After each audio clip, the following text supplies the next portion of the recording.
removed her in January, I would have saved 4 months in payroll.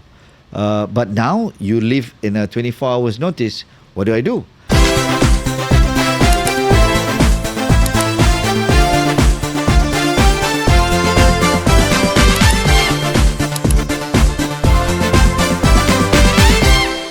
Hey, welcome back to the Ernie Chen Show. And of course, this is season 2 of the Ernie Chen Show. And this time around, we call it Talk Sense lah. Why Talk Sense lah? A lot of people have been asking me. Well, a lot of our politicians are absolutely doing all kinds of nonsense.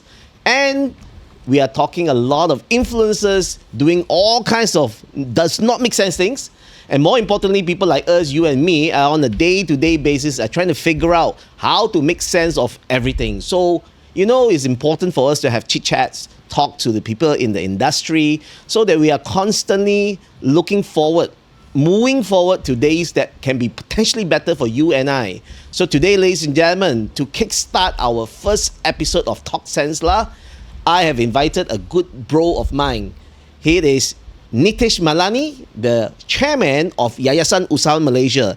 And of course, I want to talk to him more about what bosses want. Because a lot of people have been asking me, employees want this, employees want that. But when do we actually ask what bosses want? So today, ladies and gentlemen, I would like us all to welcome my good bro, Nitesh Malani. Yes. Thank you, Ernie. Thank you for having me. Yes, thank you very much for coming here and on time. He is always very well dressed. I always tell him, man, he makes me look like a school college kid, which I am because I run education, right? So this man over here is Nitesh Malani, the chairman, founder of the Yayasan Usahawan Malaysia. So ladies and gentlemen, today we're going to have a little bit chit-chat with Nitesh and want to talk to him a little bit more about what bosses want, Why is it important to find out what bosses want? Because in the world, bosses are the entrepreneurs. They are the ones who create the job opportunities. They are the ones who decide what works, what does not, how to create more jobs for more people. If you can become a boss, that'll be fantastic. You'll be helping create more jobs,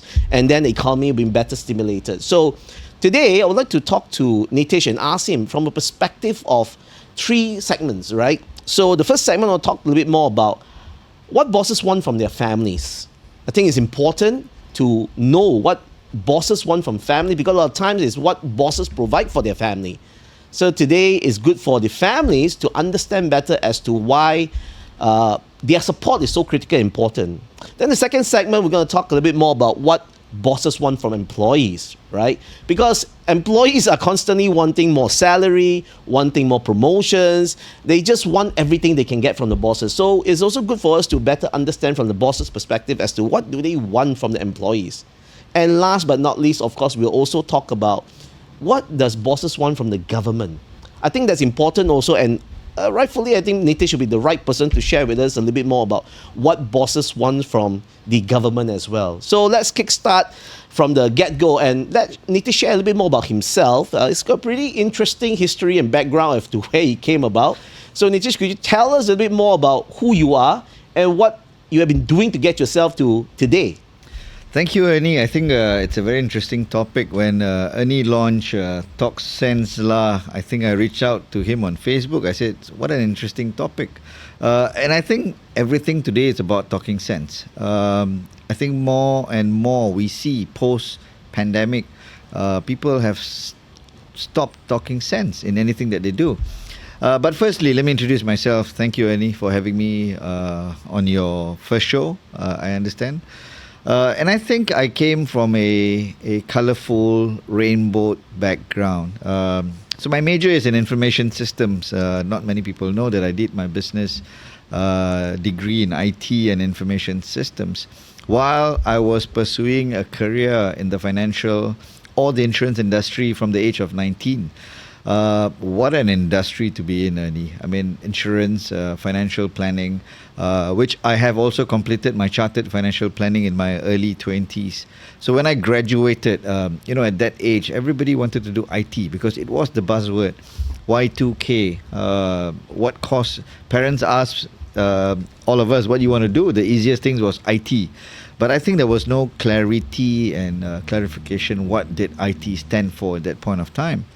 Yes, I finished my bachelor's while also pursuing a career in the insurance world. It was such an amazing journey while I was doing insurance. It provided a lot of value to people that we spoke to. And I think one of the fundamental things that I advise a lot of young people today is the fact of whatever that you do, I think is providing value. The day that you understand that you're providing something that means a lot more to an individual, to a family. I have seen so many families receiving an insurance proceed. Of course, people don't want to talk about it most of the time, but I think it's such a valuable piece of I would call it an after effect when one leaves the world. I mean, in terms of death, what are you leaving back for your family? So I used to do a lot of work in the area of legacy planning, business insurance, business continuity, partnerships. Hence, I think I did pretty all right in my early 20s. Thereafter, I ventured into a world that was totally unknown, the building, environmental science, engineering. Again, when I was 25, I didn't know what I was getting into. It was an opportunity that someone came up to me and says, "Hey, try this." I had to, then I remembered, borrowed some money to even start that business because it required a bit of capital. So it was an interesting journey that went on pretty well because we were the pioneers and there was nobody in the industry. So I think whatever that I have done, it's always being the best. It's always being a pioneer and finding a very small niche in what we call in creating value. So did you become a boss by chance, or will you call yourself an accidental boss or entrepreneur? Well, I think I had an entrepreneurial mindset from the get-go. And if I may share, when I was maybe 6 or 7, I used to sell A&W masks, which was got free. So when you get this A&W mask, it's free from A&W, and I used to sell it to other kids for 20 cents at that point of time. So it's pretty interesting. And I think entrepreneurship, it's I wouldn't say you're born with those qualities, but I think being an entrepreneur requires a lot more skill than one thinks that I can become a boss. So a lot of people just want to be an entrepreneur because they think it's cool, and then they became a boss. They have a lot of people on their payroll. They have buildings to pay. Every single month they have to pay bills. So it kind of gets a little bit pressured, right? So do you regret becoming an entrepreneur or a boss, or would it be better if you were just doing insurance, making a lot more money? You know, sometimes I do have those mixed feelings. I always talk to my wife and she says, "Hey, Nitesh, you should have just sticked on to your insurance industry." But I would say otherwise, Ernie, because being an entrepreneur provides its own challenges, and it also provides its own, I would call it, a point of satisfaction when you achieve a particular goal. As I mentioned, I came from an insurance industry which is extremely goals driven. You set your goal for 12 months, 24 months, and sometimes even 5 years. Very interesting question as an entrepreneur, as you and I are. We always ask people that we speak to, where do you see yourself in the next 5 years? I think if you were to ask a young person today, they wouldn't be able to answer you that question. So it becomes very difficult to even comprehend when one doesn't have a goal. So I would advise that goal settings, providing a direction as big as they can be, is very, very important and essential, not only towards bosses, but I think towards people who are getting out into the real world. And you represent the Yayasan Usaha Malaysia, so you really speak to and talk to a lot of entrepreneurs, a lot of bosses out there on a day-to-day basis. And I'm sure a lot of them have found in each other the comfort of sharing the challenges and the difficulty. And a lot of times, we don't want to go home to talk to our family because sometimes we feel the family don't understand what we go through or what we are feeling, right? Because why every single day you're fighting out there, you're trying to get things going. And then when you come back, it's either you listen and become the sponge to take in more from your wife or your children, or you totally shut them out. Which have you taken? Which route? I think very, very important, Ernie. I think that's a good question. Your family is your backbone.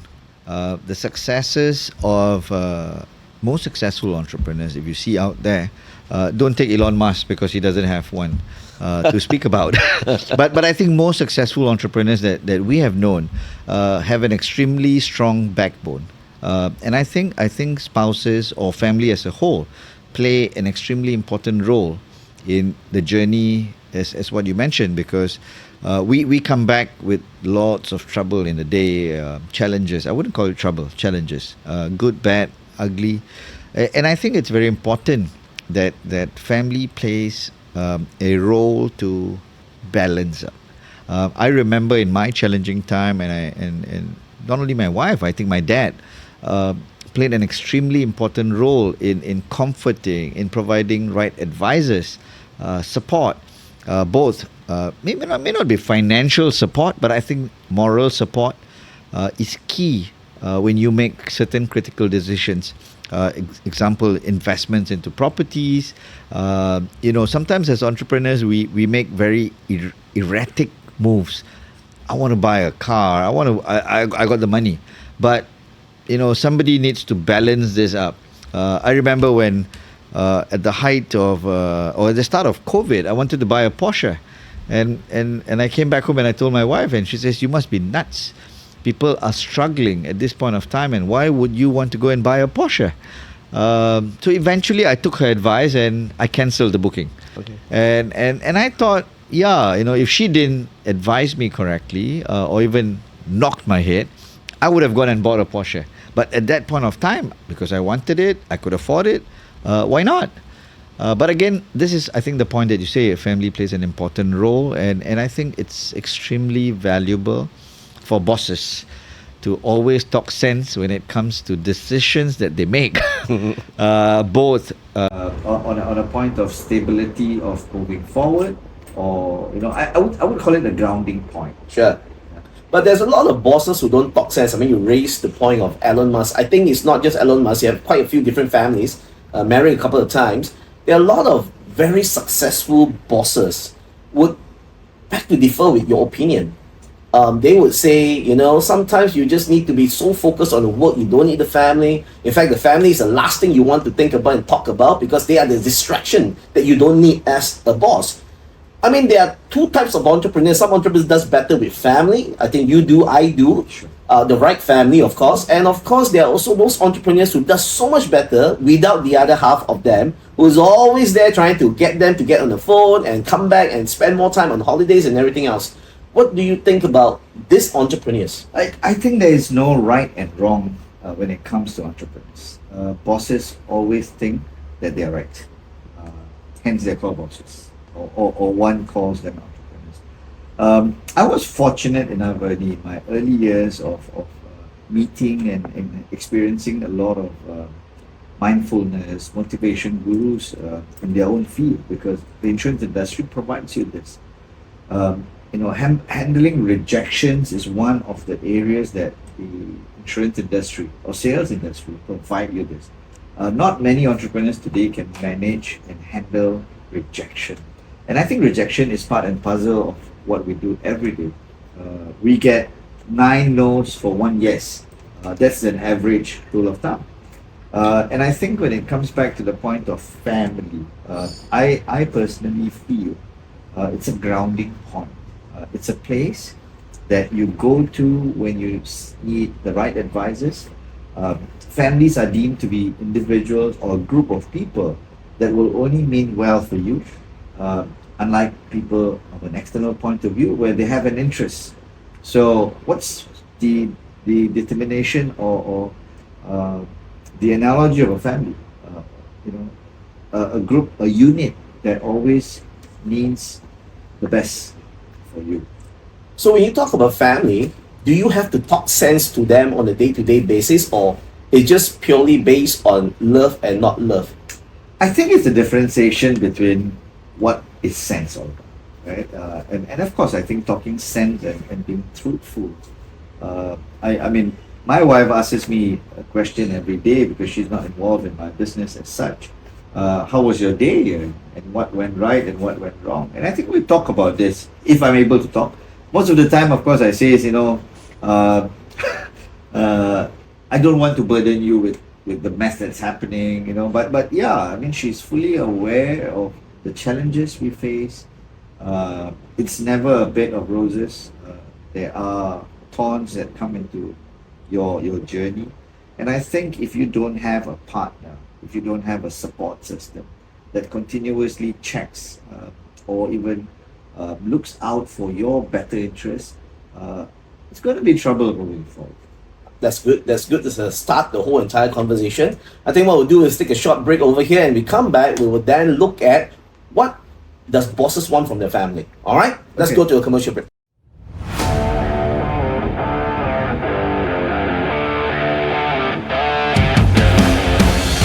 Hi, I'm Ernie Chen, Chairman of PORTMAN College, the Business Education Specialist.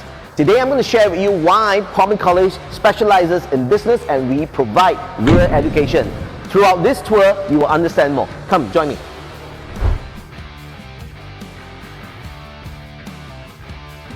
As you can see, our vision is to be Asia's #1 business school. Why? Because we believe that real education is about practical learning. You can have theory, but at the end of the day, theory means nothing if you do not know how to apply it. Join me and find out how real application of real theory is applied in business in PORTMAN College. Welcome to Paramount, where our students get their hands on to cameras and lights, just like Hollywood do it the way the big boys play it. It's called lights, action, camera.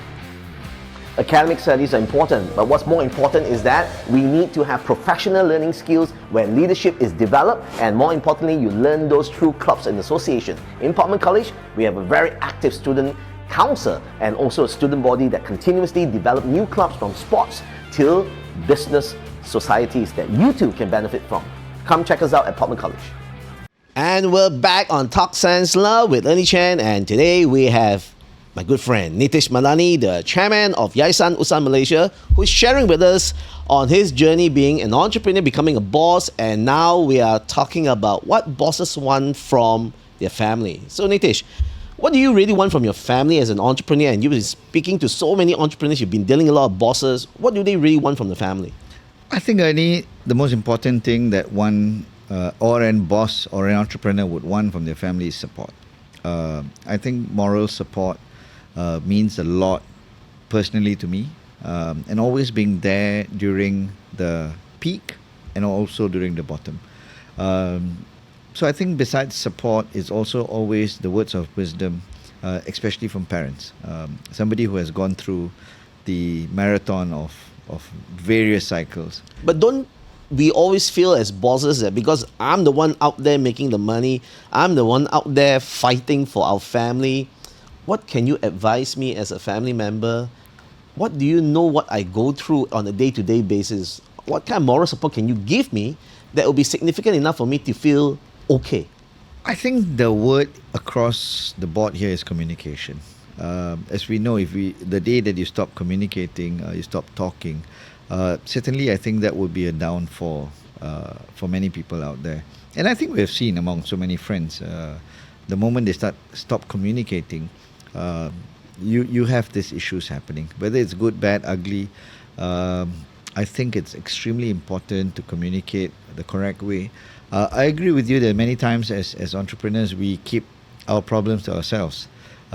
We have banks to pay, we have debts, we have overheads. But I guess if you don't communicate this correctly with family, they don't know what you go through. They would expect for the fact that you're doing very well. But what if you're not? And if you can't spend 50,000 on a holiday and only 5, perhaps, but they would expect you to spend 50. But I guess if you communicate correctly, and I'm sure family would understand that, times are not all that great. It's challenging. Why do we need to spend 50? We could do a local holiday, perhaps. What about the other side then? I mean, we're talking about if we are not doing so well, you communicate better. I mean, you were just sharing me also earlier that sometimes when you do a lot better, let's say during the pandemic in your core business, you just make that millions and the millions and the millions. Do you change, or do your family change, or the expectation changes? How do you actually manage those situations? I think expectations are like yo-yo. We play yo-yo, right? And they're good times, they're bad times. I wouldn't say bad; they're not so good times. We got to manage this, and I think one of the best things about bosses and entrepreneurs, they are adaptable to various situations. So the time that an entrepreneur aren't able to adapt to situations, these days we have a lot of problems with mental health. I see a lot of successful people get screwed loose in the head and they are unable to manage stress. So I think managing stress, managing situations, balancing, it's extremely important skill sets for a successful entrepreneur out there. So it's just not about making money. I think making money, a lot of people know how to do it, but managing the money, managing the expectations of people around you, especially family, managing challenges that come from both internal and the external factor becomes more predominant when you become successful. So managing expectations, communications, family support, it's important in achieving some goals as you move forward. Did you ever change yourself? Did you ever change in the process of having more challenges, more difficulty, or even the other side where you started to see so much money? It's like, I don't need my wife and my children as much anymore. I absolutely think I personally didn't change. I am the same guy I was when I was 20. I was still wearing suit when I was doing insurance. So I am still wearing it today because part of my dressing attire, if I would say, and it came from my sales background. As a salesman, you got to dress well. Otherwise, people will not want to even talk to you. So I guess, besides, I don't wear a tie nowadays because the Malani government says don't have to wear a tie. But no, I still feel naked without wearing a tie. But the fact is, I think it's also very important to groom well, and regulate this within my company, my people. It's extremely important to dress well, to feel well, to look well, because not to show to somebody, but I think it's a point of satisfaction in how you want to carry yourself, or how you want the other party to look at you as an individual. So I think grooming is important. You see, it's really a double-edged sword. Sometimes when you become more successful as a boss, as an entrepreneur, you make more money, then you actually have to spend more time out to entertain more, to do more. I mean, I was just listening to KJ's and Cheryl's podcast. They are thinking of not coming back to politics. They are liking what they are going through right now. And one of the main reasons is because they even mentioned, they have to be out there at 1 o'clock in the morning, sitting in mama stores, chit-chatting with politicians and ground roots and everything else. So it's like, the more successful you are, the more time you have to be away from your family. How do you make that happen and possible? Because you were in that whole entire deal before. I think it's a deception of opinion that when you are more successful, you need to spend more time outside. In my perspective, I think if you're more successful, you should be spending less time outside. Because if you are successful on a point of achieving certain goals, you should be having an autoplay unit that's operational outside. You should be now living with this newfound success towards yourself and your family, or at least the unit that you're talking about. So you're saying I'm quite successful because I'm spending a lot of time with my baby? I'm sure. I think there's two ways to talk about it. I mean, I remember pre-pandemic where I used to have this Malaysian culture of spending teh tarik sessions or even entertaining people outside. But during the COVID, we stopped doing that. We could not do that, right? And it was very interesting that we realized, you know what? The teh tarik sessions were not really productive. It was absolutely a waste of time. So now you realize I go to bed by 10:30 these days, and a lot of my business and also friends come back to me and say, "Hey, Nitesh, what's wrong with you? Why aren't you out?" Maybe it's age, maybe it's maturity, maybe it's understanding. But if it's only absolutely important, you go out. Again, in politics, in my political days, it was totally different because I think you need to meet people. You need to, you got to build you have people who are following you. You need to give time. Maybe during the day you don't have as much time, so you spend time in the nights. But you do that, I do that. I'm sure you know, and you have quite a number of your friends, your good bros of yours, who are still partying very hard. I mean, they do their deals in the courtroom, they go and do their business, but at the end of the day, the moment 6 o'clock comes, they party like really literally drinking, having a good time. Why do they not change? Not that I don't, or not that we don't. I think, like I use the word balance. Having a balanced life, it's extremely important. You can do that if you enjoy it, and if it meets your health, why not? We've also seen Ernie, a lot of successful people collapsing without even being able to spend what they have earned. And I think this comes back to a point. You have worked hard for the last 20 years. You are unable to enjoy this newfound success. Does that make any sense for an entrepreneur?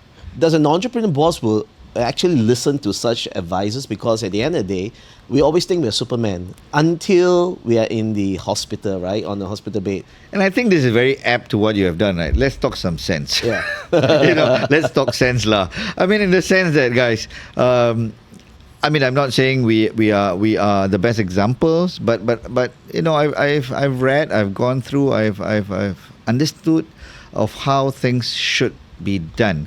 And today, more and more cases that we see people collapsing in their 35s, 45s. I think it was unheard of many years ago. And I think this already provides an alarm bell to say, hey, we need to take control.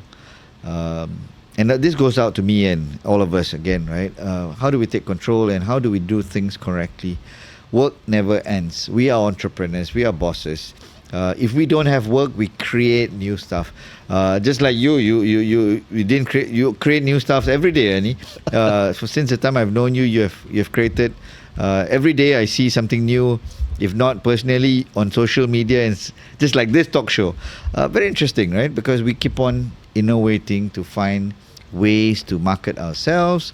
We find ways to go out there just to drive some amount of revenue, successes, doing things that are of passion. I know entrepreneurs don't do things only for money, but a lot of things is with passion. Yeah. And I think passion drives entrepreneurship. Yeah. Because if you're not passionate, you won't be doing this. Yes. I think before I pivot to the next segment of it, if there's one word for what bosses want from family, what would that word be? Love. Love.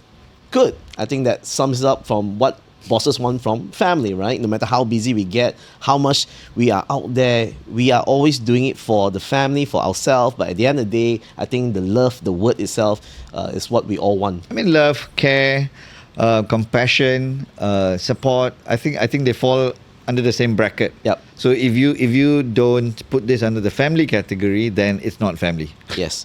And with that, let's talk about the other part of the family that a lot of bosses would like to call them or address them as, you are my family. You are the people that I spend the next most amount of time, or in fact, I spend more time with you all than my own family at home.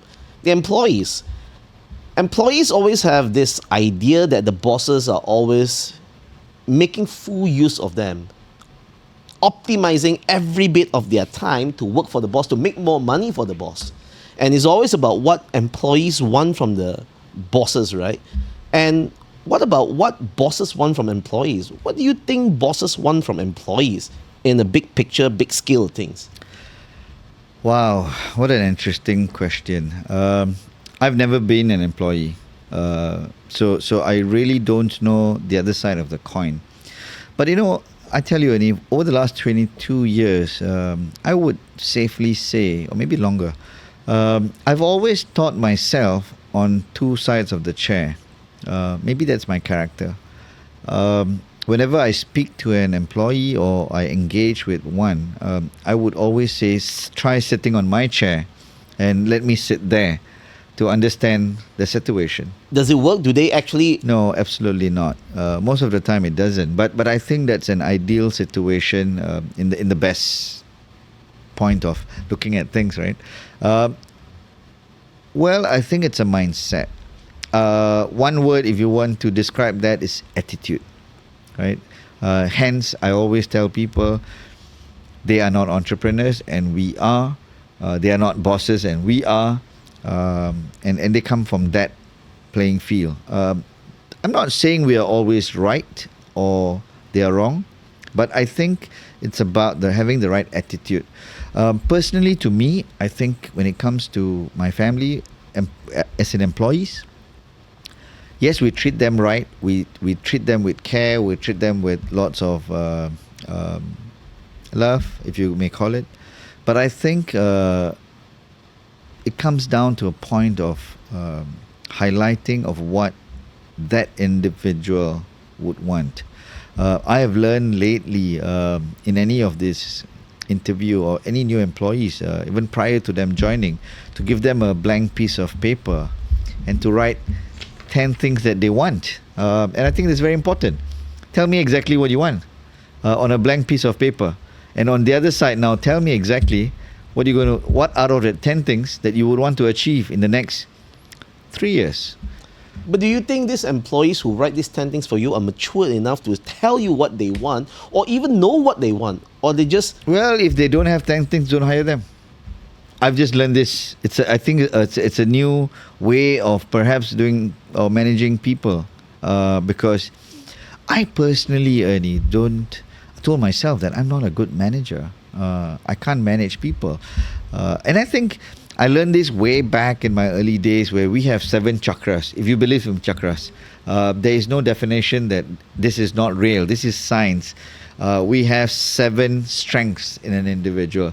And if you understand the strengths, you would then start becoming a bit more focused in your strength.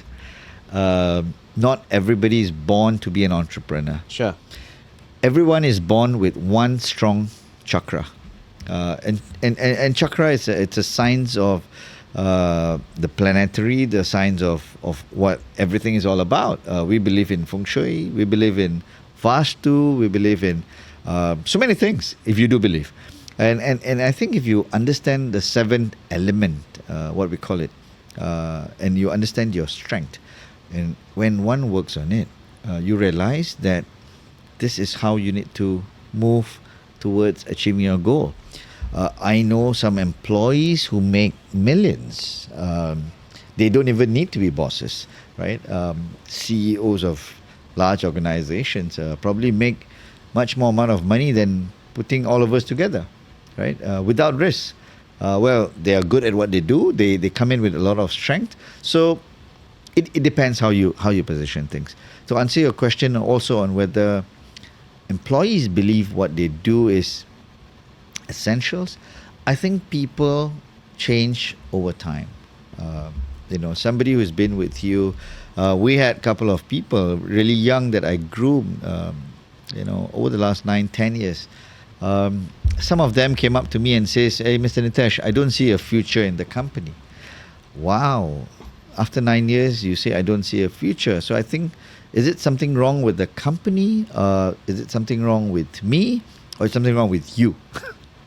Because the element of suddenly starting to become an entrepreneur, why am I making so much of money for my boss? But what about the challenges that we went through over the 9 years? What about the merry-go-rounds it took to groom you as an individual? But this is forgotten. So I think it's a balanced game when it comes to your team that we play. Yes, I respect you as a family. Bosses are always made to understand that I need to feel for you, but does it come the other way around? When they want to leave, they will put a letter on the table and says, "Thank you so much. I had a good time." And typical letters these days is on ChatGPT, very nicely written. Thank you for the wealth of experience. I enjoyed my stay. Blah blah blah blah blah, and they go. That's when you realize, my God, what happened? I mean, you have been with me for so long. I think it would have come to a point. I need to make more. I want to do this. So I think the point of writing those notes on the blank piece of paper would help us maybe evaluate. They are not wrong, but did we look into their concerns? Maybe an employee down the road wants to buy a BMW, but he or she realized after 7 years, I'm still struggling financially, while I'm not achieving what I wanted to achieve. Then you go back to this paper and says, hey, look, you never told me you wanted to buy a BMW. You told me you wanted to get married and have 3 kids. So that was your direction. I mean, what's wrong? You never told me that you wanted to make ringgit. But if I knew, then I would probably direct you towards that. But you see, a lot of people within that time frame can change very fast, very easily because of influence and also, of course, access to online. Sure. You see the lifestyles of the influencers, you see the lifestyles of individuals who are selling you that actually, right? I mean, I ask myself, I always go back and think back to myself being a startup entrepreneur, where we always want to be the next Google, providing the food, the cool office space. I mean, those are the dreams of entrepreneurs and bosses of what we want to do. But over the years of having so many employees come through my doors, there are all kinds of employees. They do stupid things, you know. Your employees where you want to make sure everyone feel empowered. You give them keys to your office, and then when you ask them to come back and just return the key because you're leaving the organization, they just put your key outside the office where anyone can just take it and come into your office and steal everything, right? I mean, we learn from situations of empowering employees, of what we want from employees is the return of that trust that I have in you. But most of the time, it doesn't happen. But then again, I ask myself the question, is it something wrong with the employee? Is it something wrong with me? I'm not able to meet everybody's needs? It doesn't make sense, man. So to talk sense as an entrepreneur, how to make sense of it all when it will never actually meet. Employees always want this, bosses always want this, and I have not been an employee or they have not been a boss, so it doesn't match. You know, Ernie, to come on that, some years ago I learned, and I read a lot about this over the years. There's 3 points to look at in running a business. One is people. Certainly, without people, we can't grow, we can't do things because you and I are not good at everything. And I think the next thing, it comes towards processes of what exactly your business, your unit would require. And I think the third thing is systems. We today need more and more systems to do what we are doing. Which is the most important? We always said it was people. I think it's been about 5-6 years where I think I've defined the fact that of people being the most important thing in this equation. And I think here where I would look at is processes being number one. So you're saying people of all these HR consultants and all these big bosses is just a PR talk? People is our greatest assets? No, I think it's all PR talk because what they focus on is processes. Most of these MNCs out there or the larger organizations, if you're hired as a admin person, don't even try to do anything else. You're hired for a task. So it's a process. You're hired with a distinctive job description. Is given to you from your day one. In the event if you last in that organization a bit more longer, perhaps you get a promotional or maybe a change of role if you have additional skill sets. But again, this is your JD. Do according to your JD. Don't try to be smart. I find this very interesting. I want to dig a little bit deeper into it. Why? Because I feel that when I started my business, I wanted everyone to feel as though they're part of the family. They were building something together with me, right? And as I was trying to grow the business, I think it's very similar to what you're trying to tell me here, is processes is so important because you're trying to grow a business. You can't ensure that everyone feels the same way towards wanting to grow the business. So you can replace someone if the processes are in place. So will the people, the employees, our family feel that, a process is more important than me now. That means I don't think I'm going to grow in this organization. So where is the balance, or where do you draw the line? I think it's an SME problem, right? Being an SME, we have seen this all along the while. We manage Seba as a platform.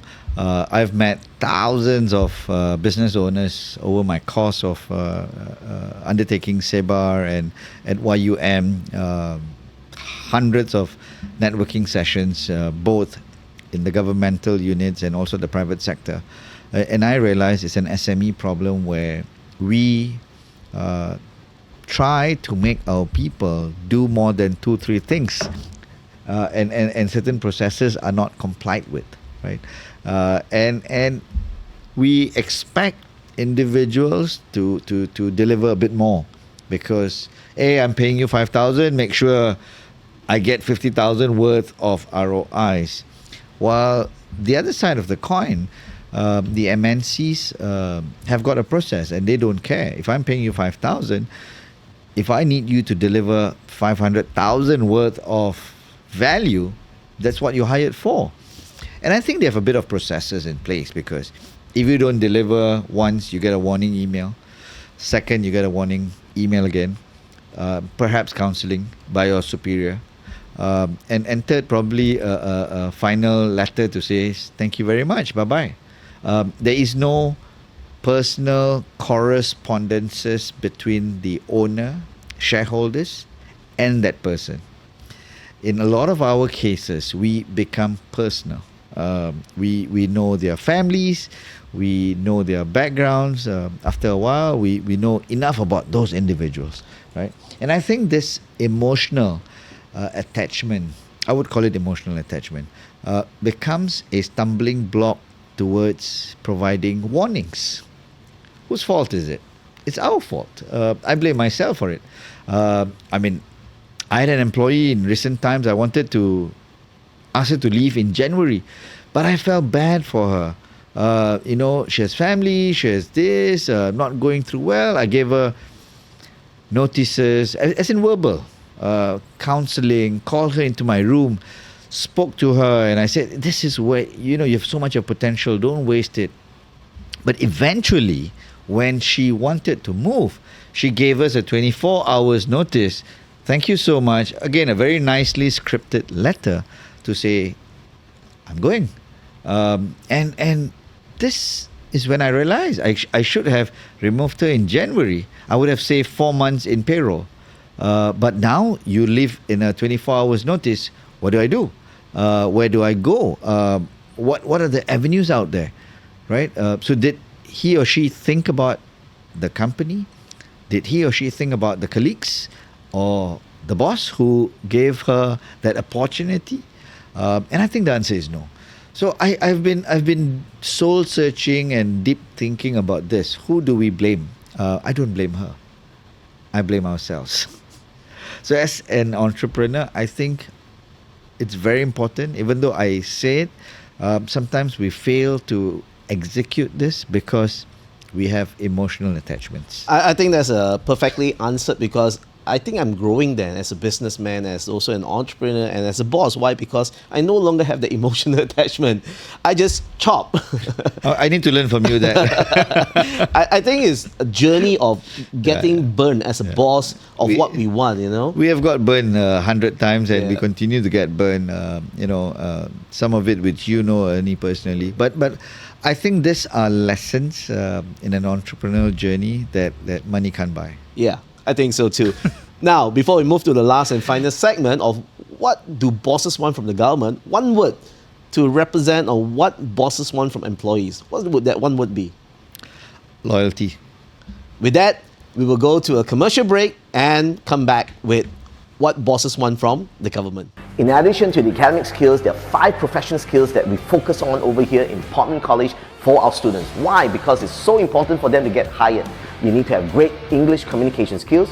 You need to have great presentation skills, communication skills that's interpersonal. You then need to have the grooming skill to get you right in front to create a great impression for the people that you communicate with. And lastly, interviewing skills so that you get hired for the job that you've always dreamt about.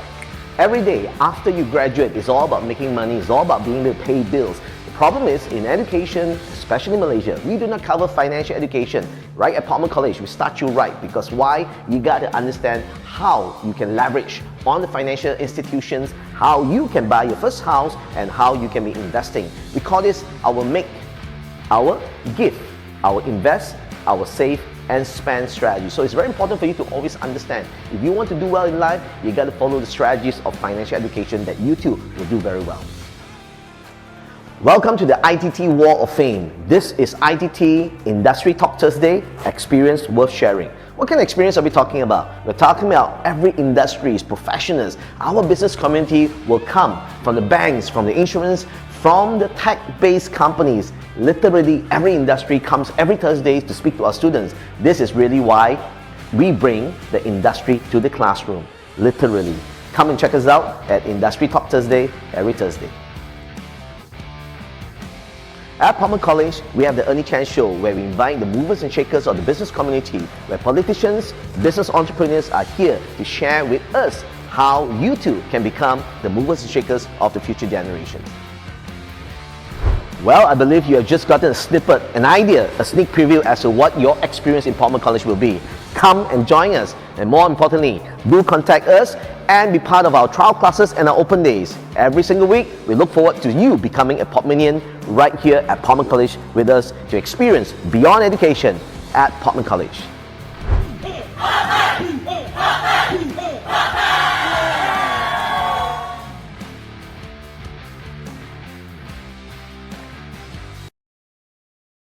And we're back on Talk Sense La with Ernie Chen. And today we have Nitesh Malani, the chairman founder of Yayasan Usaha Malaysia with us. We've been talking about what bosses want from family, what bosses want from the employees. And now I think it's very beneficial also for bosses, what bosses want from the government, the Madani government, right?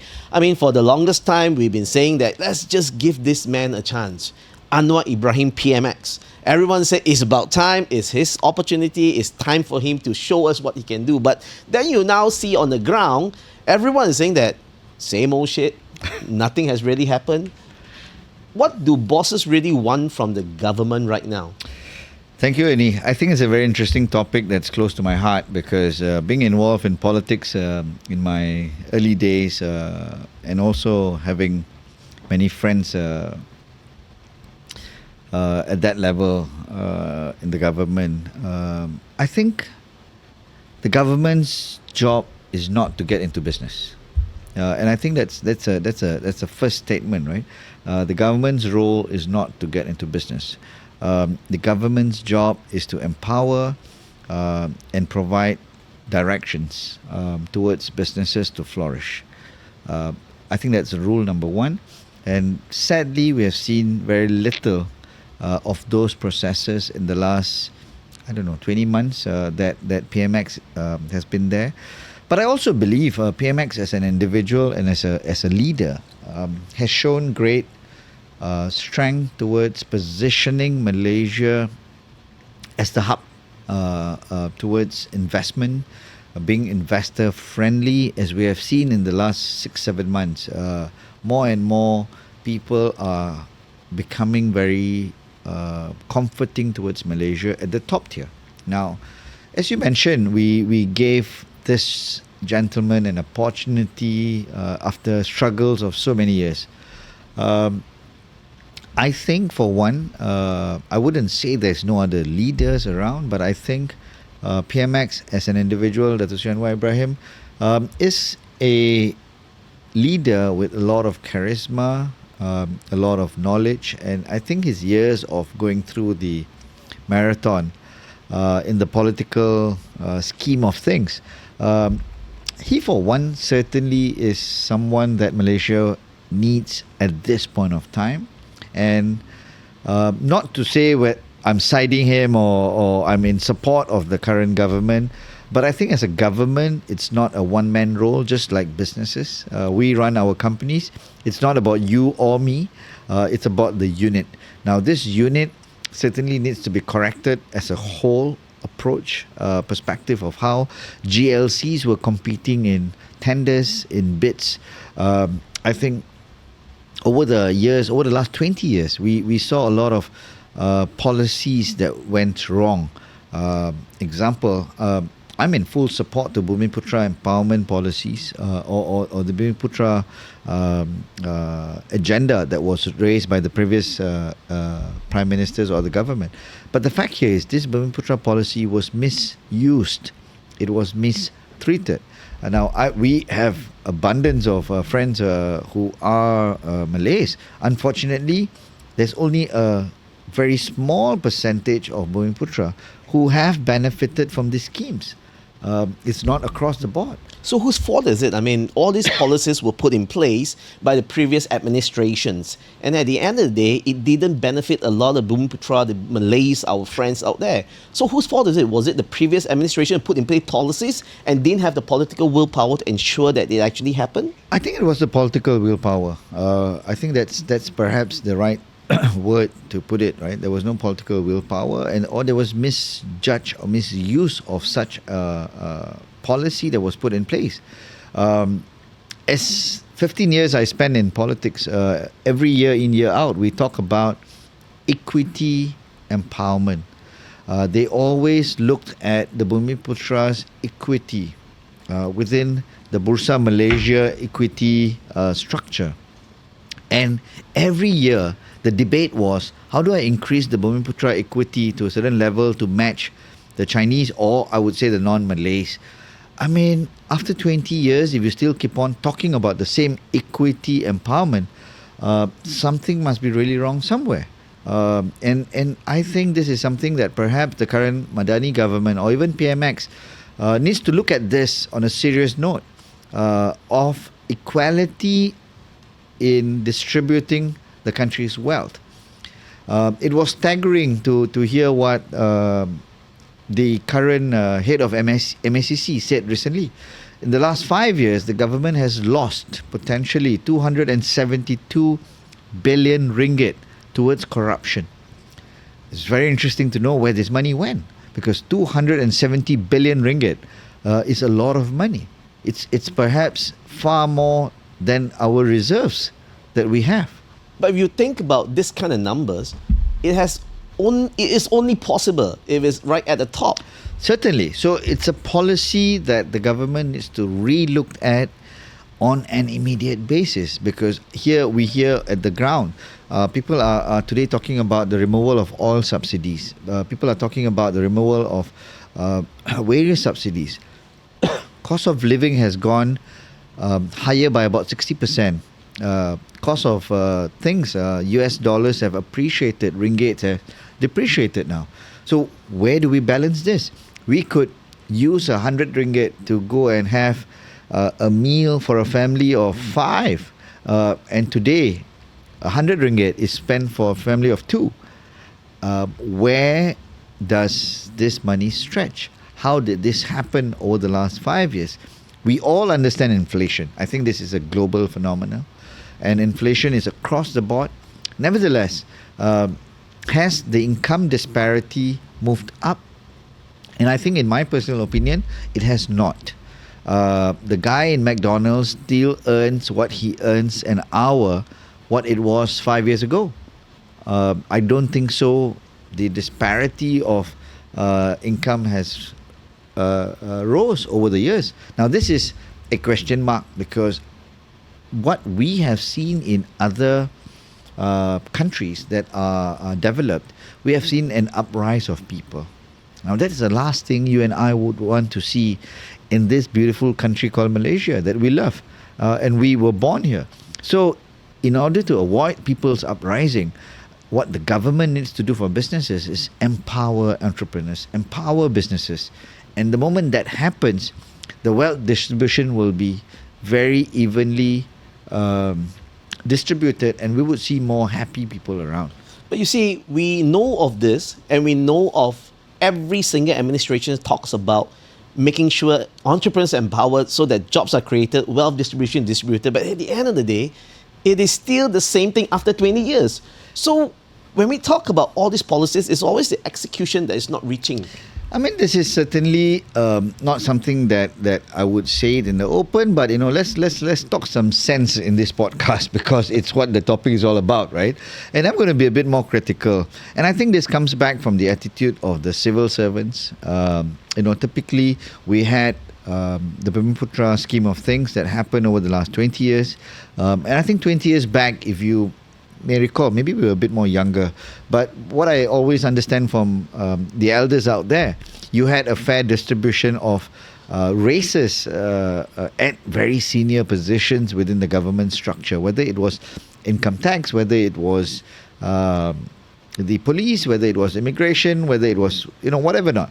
The Ministry of Finance Secretary General was Tan Sri Raman Navaratnam, for example, an extremely well-established individual. Knew the directions of doing things, and the Ministry of Finance were actually lots of educated individuals. I'm not saying it's not today. There are really good people in the administration. Unfortunately, I think because of its attitude of the civil servants today of being, you know what, you can't do anything to me because you can't transfer me, you can't sack me because I'm into the government PTD infrastructure. So buat apa yang perlu buat lah, saya tak kisah.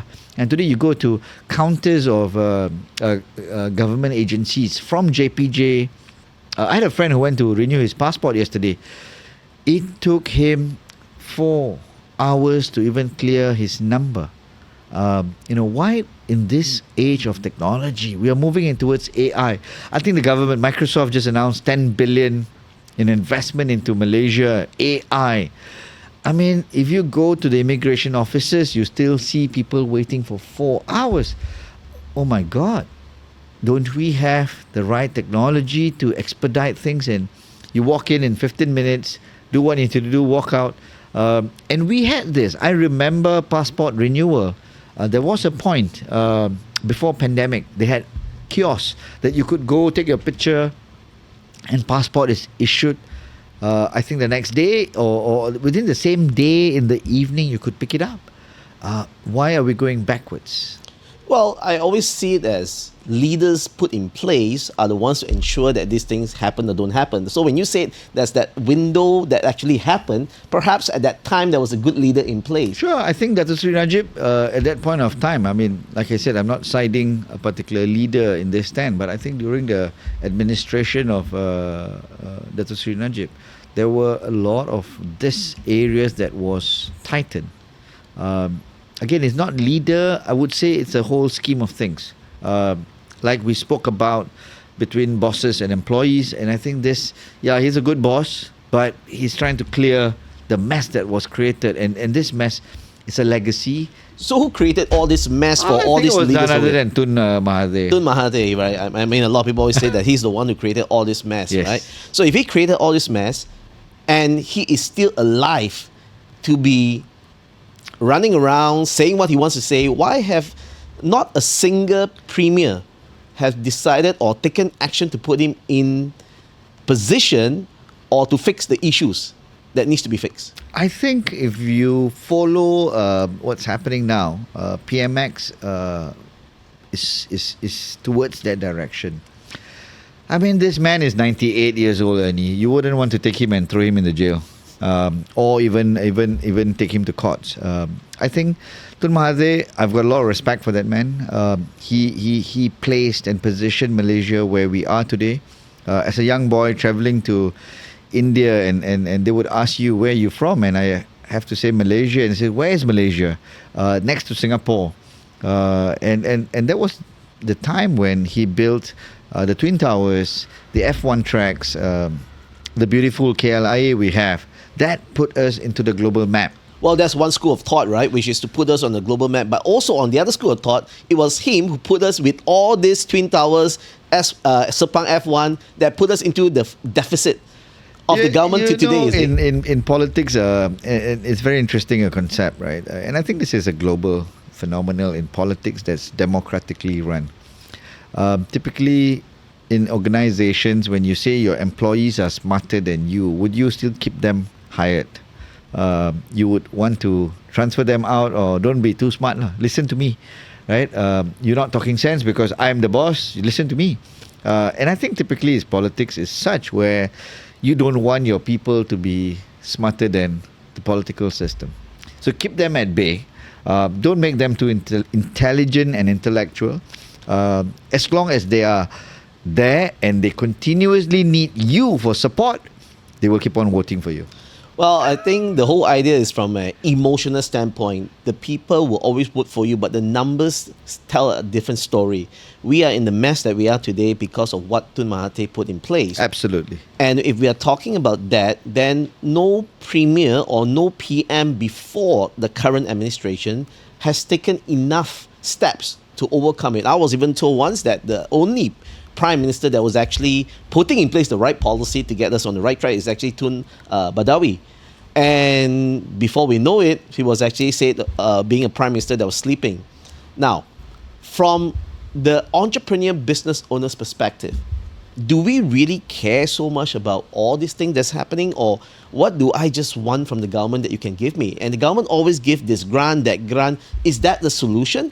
The government always provide this platform to say that they're empowering. Does it really work? Because the entrepreneur environment in Thailand, I used to make movies, I used to edit movies, and I used to do my final mix in Thailand, right? Bangkok.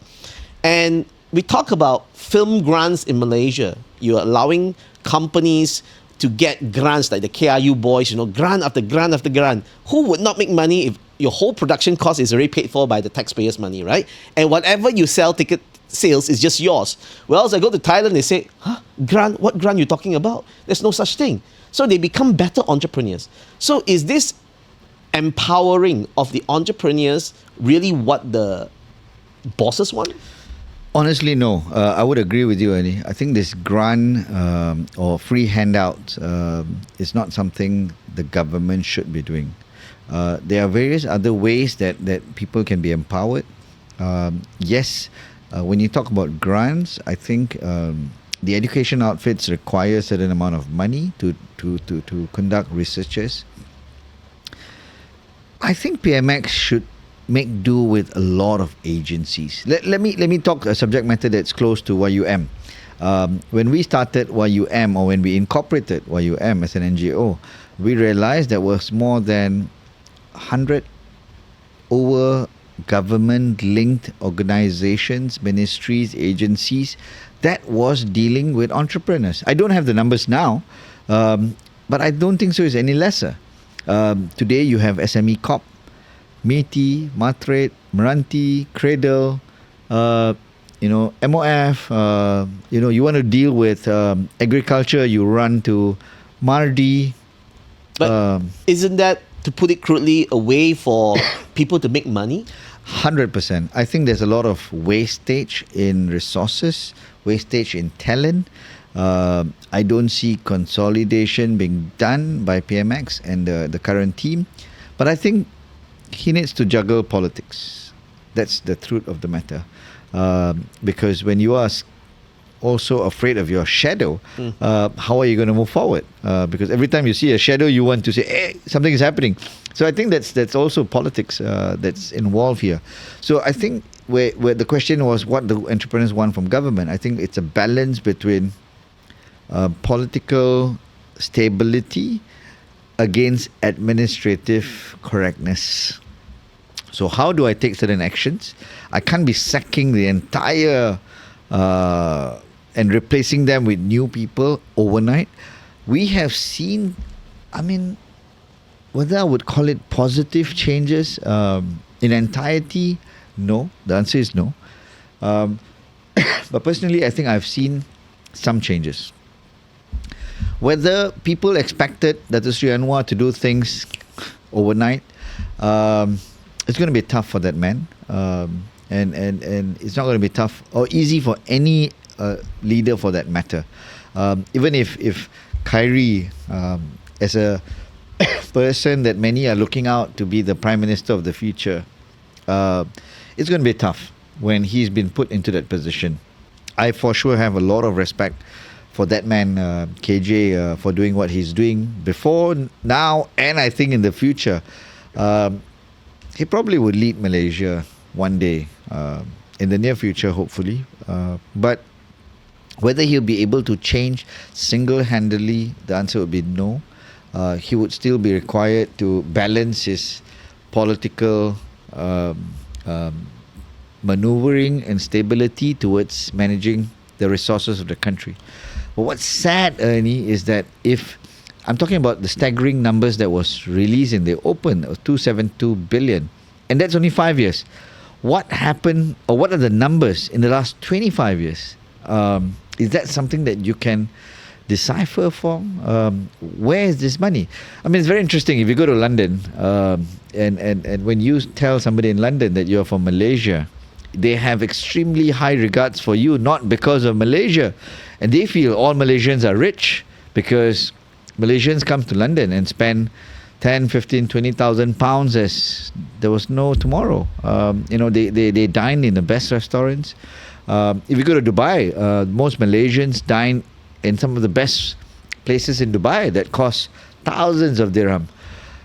Where does this money come from? Which is my next question. I always find it very interesting. You said bosses would want to have a good leader to balance the administration and also to clean things up. Do we really want KJ as the prime minister to clean things up?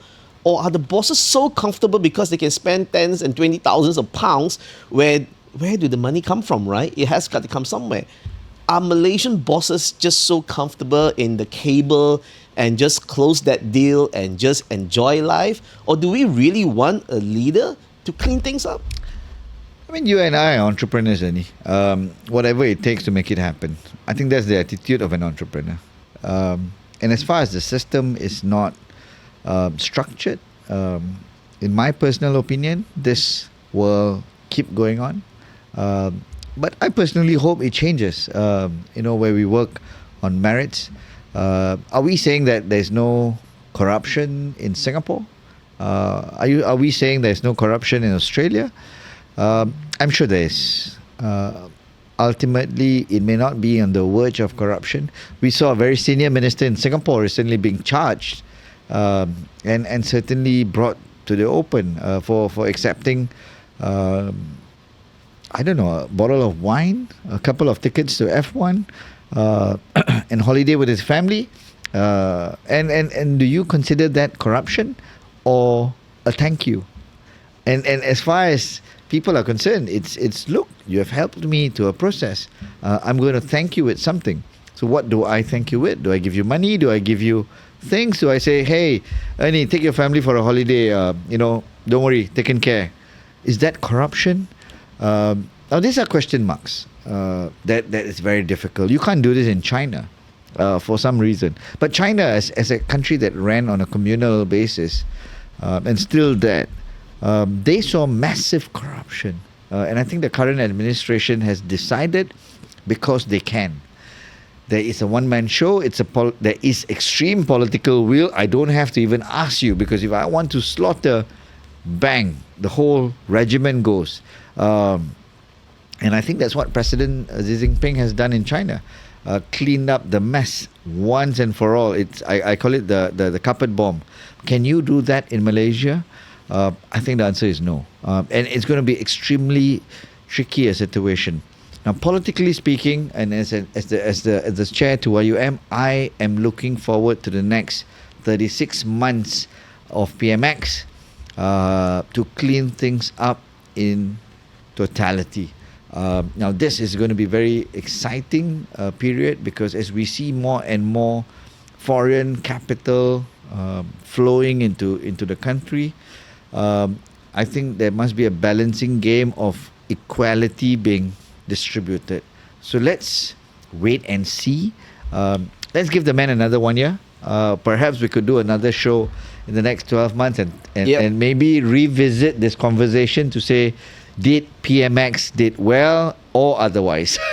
Well, we would definitely look forward for him to do well, not because he is Anwar Ibrahim. I mean, as bosses of the country, we would like the country to flourish so that our businesses can flourish, so that Malaysians can have more money in their pocket, not that 50 ringgit that you can only buy 2-3 items in your whole entire basket. I mean, we really, really got to do better as Malaysia, right? So that it makes sense for us to talk more sense. Right? Exactly. So with that, ladies and gentlemen, thank you very much. And before I end off, once again, one word from the bosses of what they would want from the government. What would that one word be? Stability. Stability, that would be. And of course, the whole entire last 1 hour, we have talked a lot of sense, and a lot of sense has been made by Nitesh Malani, the founder chairman of Yayasan Usaha Malaysia. And if you found that this entire podcast was useful and was entertaining and edutaining for you, do subscribe and follow for us to talk more sense lah next time with Ernie Chen. With that, thank you very much, Nitesh, for joining us today. Thank you. And we look forward to have one more round, perhaps end of next year, so that we can actually revisit to talk about whether PMX has done well for the businesses. So, ladies and gentlemen, once again, thank you very much for joining us. What bosses want from employees, their family, and also the government. With that, thank you very much. We'll see you in the next episode.